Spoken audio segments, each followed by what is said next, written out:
এই জন্য আপনাদেরকে আমি অনুরোধ করব যে আপনারা সত্যি ঘটনাটা প্রকাশ করবেন।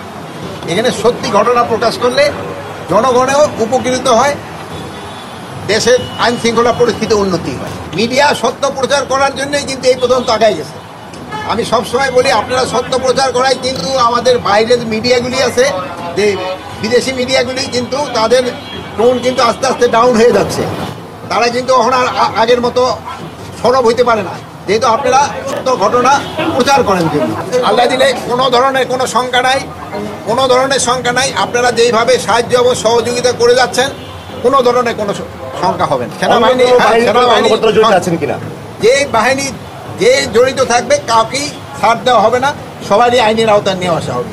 আর যেহেতু আপনারা বললেন যে তাদের কার্যক্রম নিষিদ্ধ করা হয়েছে, এবং তারাও যদি কোনো রকমের অপকর্ম করতে চায় কোনো রকমের ছাড় পাবে। তাদের পরিকল্পনা কি ছিল? তাদের যে একটা মিটিং করলো বা ট্রেনিং বা পরিকল্পনা কি ছিল, এটা তো ইনভেস্টিগেশনের পরে যেন জানা যায়।